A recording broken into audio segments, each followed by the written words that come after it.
Chers amis, chers auditeurs, bonjour, Monique Nakache à l'antenne pour Paris Culture et Spectacle. Aujourd'hui, nous sommes en compagnie de Gisèle Sarfati, à qui je dis avant tout bonjour Gisèle. Bonjour Monique. Gisèle Sarfati est une férue d'histoire, de généalogie. Grâce à elle, grâce à ses recherches, vous en saurez un petit peu plus tout à l'heure, elle a mis à jour des documents particulièrement importants que je vous mettrai, que je partagerai à l'écran pour que vous puissiez voir, à moins que ce soit Gisèle qui vous lise carrément ces documents. Mais je vais poser en première question à Gisèle. Gisèle, pourrais-tu nous parler de ta famille maternelle, puis de ta famille paternelle? Alors, ma famille maternelle, je suis la fille de Louise Sarfati, née Chamla. Elle-même, fille d'Ange Chamla, petite fille de David Chamla. Donc, Ange, c'est Mordechai en hébreu. Euh, c'est une famille qui a eu La légende la légende familiale, veut que la famille Chamla, Smila, Chemluk, on ne sait pas, il y a plusieurs prononciations de Shemla, que la famille Shemla soit arrivée de ce qu'on appelait la Palestine autrefois, après la destruction du deuxième temple, et qu'ils ont traversé toute l'Europe. Ils se sont arrêtés d'abord à Chemluk, en Roumanie, mais Chemluk a dû changer de nom. Puis ils sont allés en Autriche. D'Autriche, ils sont arrivés en France, de France en Espagne, d'Espagne au Maroc, puis en Algérie et en Tunisie. Et des frères Chemla est retourné au Caire, en Égypte, où il a créé Chemla Frères, un magasin qui existait il y a 30 ou 40 ans, qui existait encore. À Alexandrie, pardon, à Alexandrie. Alors, Voilà Gisèle, un peu pour la famille Chemla. ça c'est la famille Chemla. La famille paternelle. Alors, la famille paternelle, ce sont les Sarfati. Léon, fils de Charles, petit-fils de Joseph, etc. Joseph Sarfati est un des personnages les plus intéressants, je trouve, dans ma famille.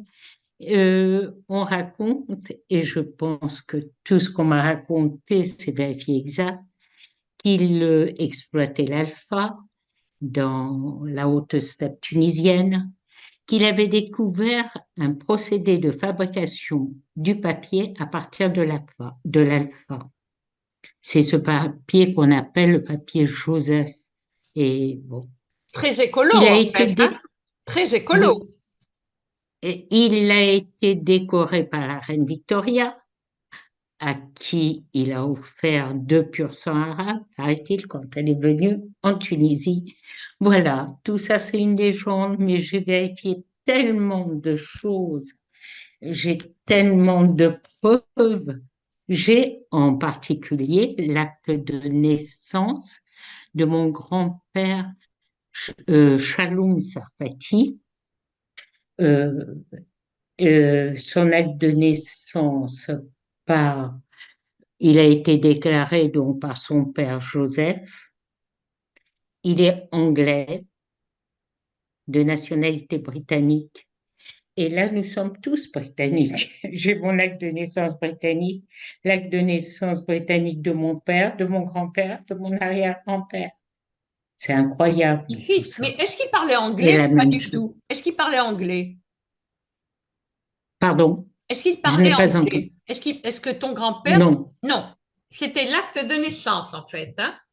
c'était l'acte de naissance parce qu'il y a eu il y a eu des problèmes en Tunisie avec Ben Ghenanem, il y a eu des pogroms et mon grand-père et sa femme enceinte ont pris le bateau pour Malte.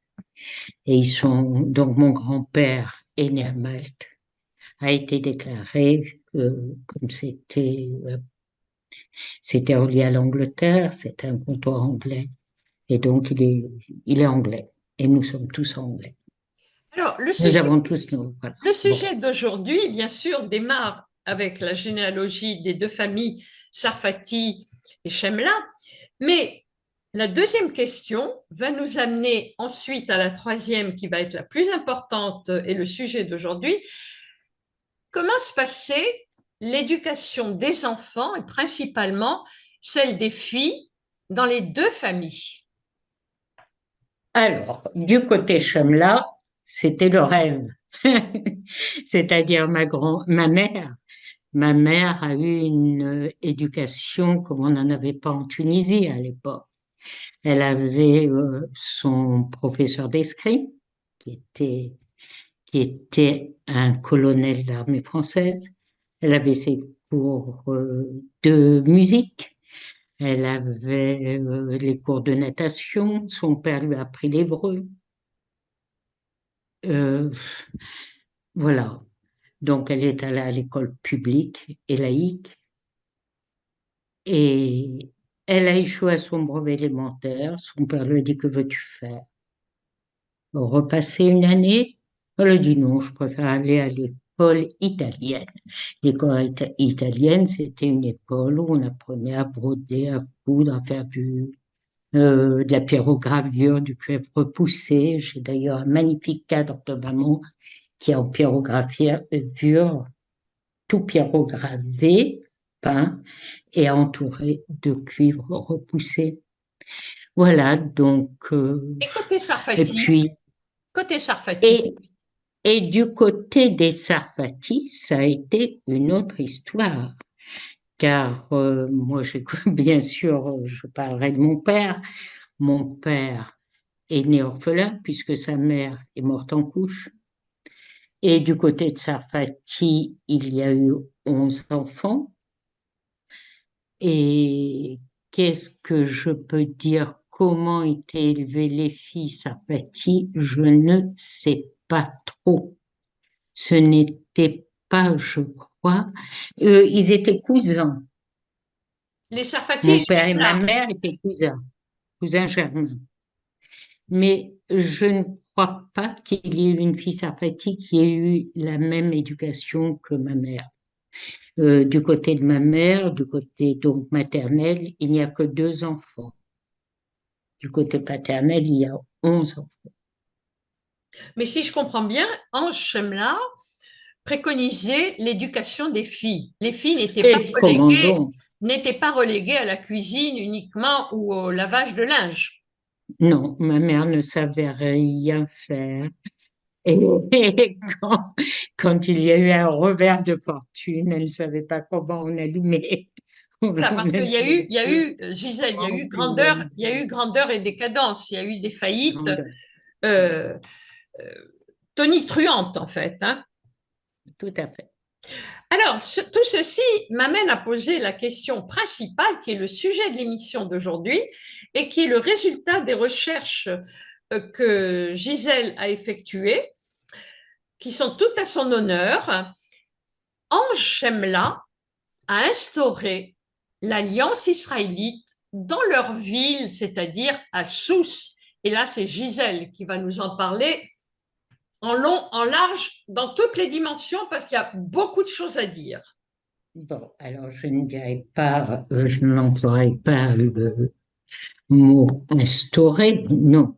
Mon grand-père a fait partie, d'abord il a été à l'école de l'Alliance israélite universelle, et ensuite, très tôt, il a pris d'énormes responsabilités à l'Alliance israélite universelle en étant... j'ai trouvé, je vais vous lire, te dire ce que j'ai trouvé, je n'ai pas devant mes yeux, mais dans le dictionnaire de 19, Lambert de 1919, j'ai trouvé trace de mon grand-père en Chemla. Donc, on écrivait qu'il était commerçant, négociant, huile, laine, céréales, président de l'association des anciens élèves de l'Alliance israélite de Tunisie. Mais avant d'être président des anciens élèves, il a été directeur d'études, Il a été président de la communauté, président de l'Alliance israélite universelle, de l'Alliance de Sousse. Voilà. J'ai tout le dossier. Comment j'ai découvert ce dossier? C'est incroyable. Il y a eu de tels revers de fortune que je ne croyais pas tout ce que ma mère nous avait dit. Et ma mère est morte chez moi d'une longue maladie, des suites d'une longue maladie, comme on dit. Et elle ne cessait de transmettre. Elle racontait de génération en génération, je raconterai à tes enfants, elle racontait. Elle avait besoin de transmettre. Eh bien, je suis allée à l'Alliance israélite après sa mort. Je suis allée à l'Alliance israélite et j'ai demandé le dossier sur Sousse. C'était Madame Lévin qui était alors bibliothécaire. Elle m'a dit, il n'existe pas de dossier sur Sousse. Je lui ai dit, je suis sûre qu'il y a un dossier sur Sousse, s'il vous plaît, cherchez peut-être dans le dossier en Shemla. Elle a cherché dans le dossier en Shemla. Toutes les archives de l'Alliance israélite de Sousse se trouvaient dans le dossier en Shemla. Et c'est cette découverte, je l'ai faite en 84. Et comment j'ai eu confirmation de la date 84? Moi, je pensais que c'était un petit peu avant. Car je suis allée très récemment à l'Alliance israélite universelle à Paris.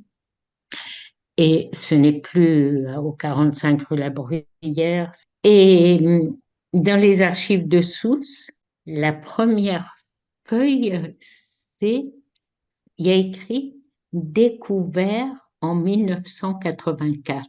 Ça correspond à ma découverte. Et Bravo, voilà, ça m'a bravo, rendue très heureuse que ce soit noté par Madame Lévin dans, dans le dossier sur Sousse. bravo.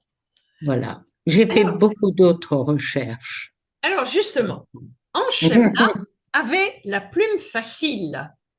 Ah oui, oui, tout à fait. Il Et écrivait, Gisèle a découvert une lettre qui vaut son pesant d'or. Alors, je t'invite peut-être à la lire. Je ne la mets pas sur le. Je ne la voilà. mets pas. Je la fais pas partager. Je préfère que tu la lises parce qu'il y a la lettre d'Anchemla à qui vous savez, vous allez apprendre et la réponse de ce grand personnage à Anchemla. Je n'ai pas, j'ai tapé la lettre pour que vous l'ayez aujourd'hui avant. Donc, cette lettre, mon grand-père avait 26 ans. Et 3 mois avant, un peu moins de 3 mois avant, genre, comment s'appelle-t-il? Euh, Zola avait écrit J'accuse. J'accuse. Clémenceau a publié la lettre J'accuse en première page de l'Aurore. Moins de 3 mois plus tard, mon grand-père envoyait une lettre à Clémenceau. Je vous lis cette lettre. À Monsieur Georges Clémenceau, Paris. Très cher ami de l'humanité, je voudrais connaître parfaitement la langue française pour pouvoir vous exprimer la profonde reconnaissance que mes coreligionnaires et moi nous sentons pour Émile Zola, pour vous et pour les admirables rédacteurs de l'Aurore. Nous souhaitons à tous les Français inspirer des sentiments qui vous animent une longue vie. Ils accroîtront le moral de la chère France, qui est le seul espoir de soulagement de l'humanité. Pourquoi les Français cherchent-ils à abaisser votre glorieux pays, qui, selon les nobles principes de 1789, n'aura pas besoin de tant de préparatifs belliqueux? Le nombre des créatures faibles, opprimées, pauvres et très élevées.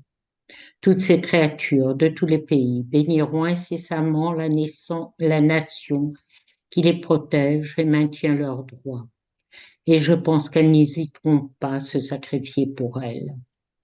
Si la France s'écarte de la politique égoïste et qu'elle accomplisse le si doux nom de fraternité, elle sera adorée, forte et riche. Depuis longtemps, je sens l'irrésistible désir d'écrire à toutes les personnes qui, par amour de l'humanité gémissante, s'exposent journellement à tant d'amertume. Mais chaque fois que je désire obéir à mon instinct, je vois se dessiner devant moi l'ombre tremblante de ma pauvre mère. Je crains qu'une tyrannie quelconque de la part des gens forts et insensés n'augmente ses peines. Puisque Zola, homme juste et puissant en plein Paris, est condamné, que deviendrais-je moi, pauvre juif en colonie? Nous souffrons moralement le martyre, monsieur Clémenceau. Veuillez jeter un coup d'œil sur les journaux de la Dépêche tunisienne, qui vous parviendront en même temps que ma présente lettre, et vous y verrez les choses horribles qui naissent dans notre pays. Que les Drummond doivent être contents de la propagande des œuvres abominables de leur inspirateur, le Satan, chef des esprits infernaux. Je vous prie d'agréer, monsieur Clémenceau, l'hommage de mes sentiments respectueux, X. C'est magnifique.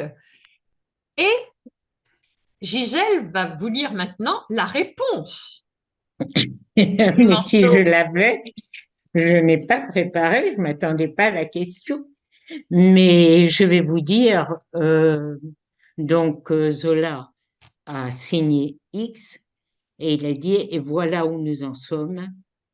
Il faut qu'un pauvre juif de Tunisie euh, explique aux chrétiens de France les maximes que leur Dieu prêcha et que la Révolution tenta de réaliser. Voilà. Gisèle, si tu me permets, j'ai retrouvé le texte. Ah oui, c'est mieux, parce que moi, je n'ai pas Voilà. tout. Hein. Alors, je vais vous lire la réponse de Georges Clémenceau à Ange Merci. Chapelain. Voilà où nous en sommes. Il faut un pauvre juif de Sousse pour rappeler les chrétiens de France au respect des principes d'humanité que prêcha leur Dieu et que tenta de réaliser la Révolution française. Et c'est signé Voilà qui est de bien dit. Georges Clémenceau. C'est magnifique. Merci d'avoir. Alors, Mais il y a aussi une lettre qui est très importante de l'Alliance israélite, mais j'ai du mal à la lire.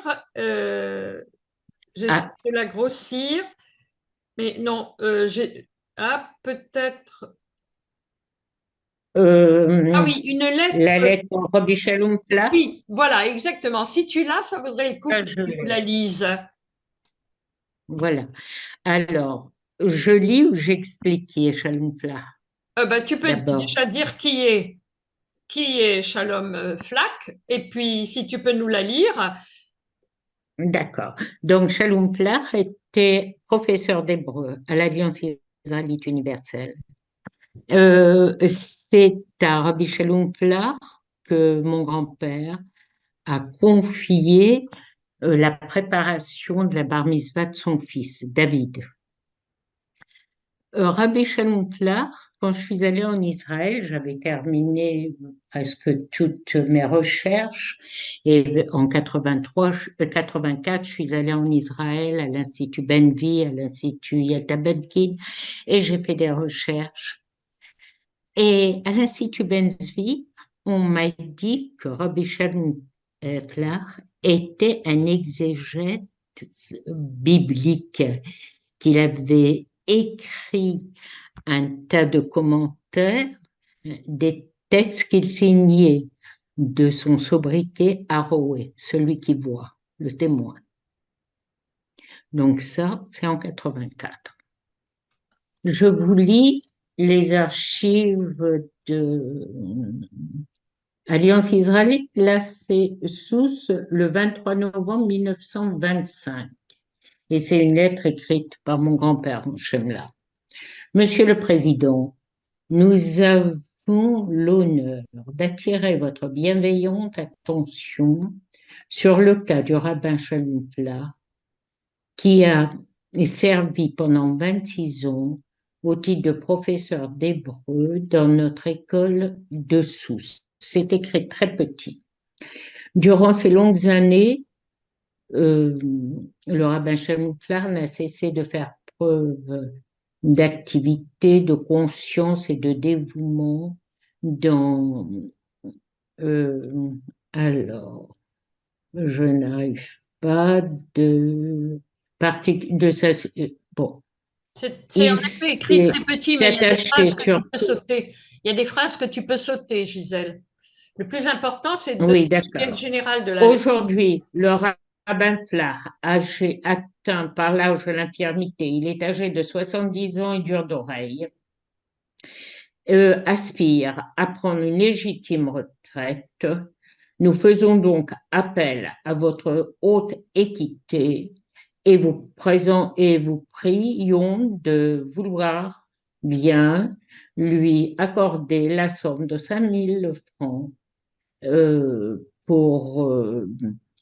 par votre règlement sur la retraite du personnel indigène, dans l'espoir que vous voudrez bien prendre en considération les états de service du rabbin Shalom Flach, etc.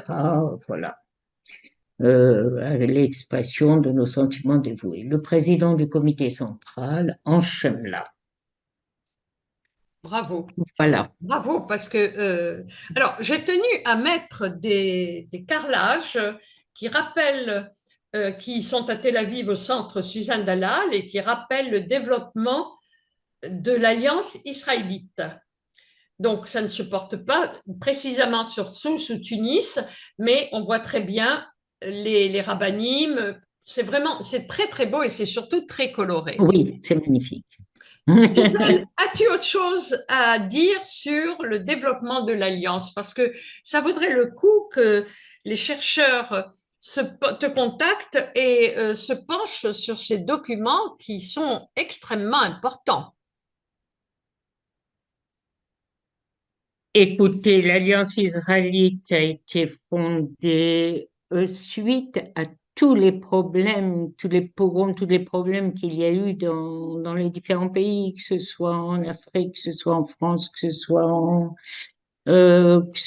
Russie, les problèmes d'antisémitisme. Et on l'a appelé Kol Israël Havirim. Et c'est formidable.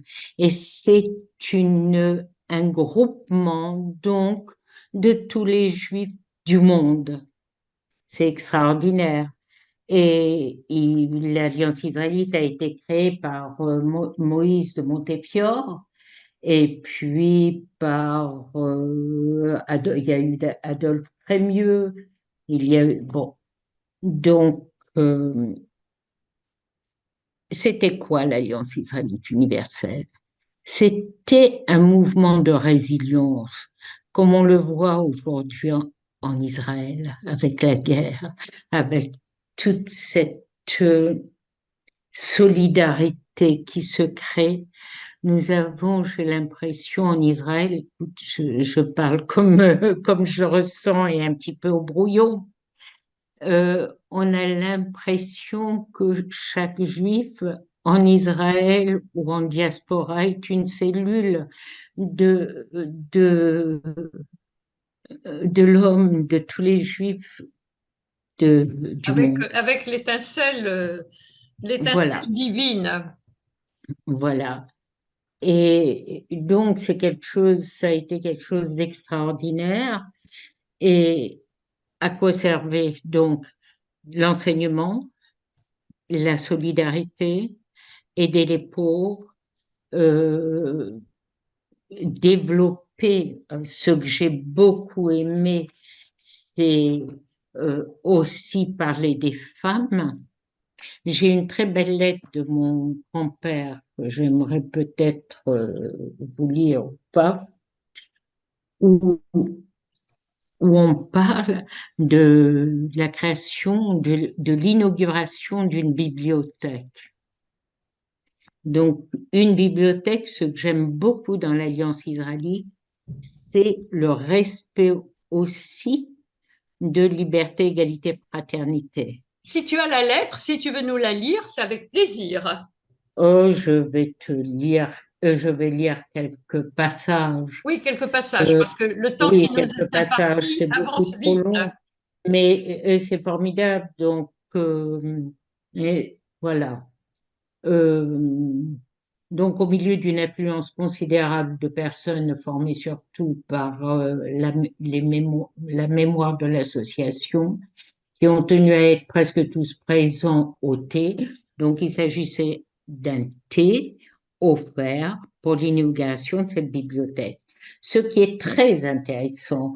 Donc, ils parlent des ouvrages qu'ils ont, Jean-Jacques Rousseau, Émile Zola, Victor Hugo, Tolstoï et tant d'autres, qui font honneur à la littérature universelle. L'instruction, l'élévation des idées, la largeur de vue et l'émancipation sociale sans laquelle tout individu serait indigne. Indigne d'appartenir au XXe siècle. Cette lettre est datée de 1907. Donc, d'apporter au XXe siècle, siècle par excellence de civilisation et de progrès. Demain aura lieu l'ouverture des cours d'anglais, d'arabe et d'italien, ainsi que des cours de perfectionnement de langue française. Nous sommes en Tunisie, à Sousse en Tunisie. Nous avons pensé qu'en ce siècle où l'on est porté à s'élever au-dessus de toute distinction de nationalité et où les relations commerciales deviennent chaque jour plus suivies, que l'étude des langues étrangères par laquelle on est conduit à l'étude des peuples étrangers ne pourrait qu'être utile au développement de l'esprit. Je trouve que c'est très bien. Et puis, je trouve qu'il nous reste encore une œuvre sublime entre toutes à accomplir en un pays comme le nôtre, l'éducation et l'instruction de la jeune fille. Il est de notre devoir de songer à la création d'une école de filles, comme l'ont fait ailleurs nos collègues de Tunis. Voilà. Et donc, ce qui est très important, je l'ai lu, je ne sais pas où, c'est que cette bibliothèque doit être ouverte à tous, hommes et femmes, de quelque religion et de quelque qu'ils Appartenance soient. que ce soit. Alors, Gisèle, C'est magnifique. si des chercheurs veulent te contacter pour avoir accès à tous les documents que je refais, Contact au 06 27 36 66 71 ou par mail à gisèle.sarfati@wanadoo.fr. Mais c'est ici, pour cet éclairage sur l'Alliance israélite universelle. Merci, Gisèle.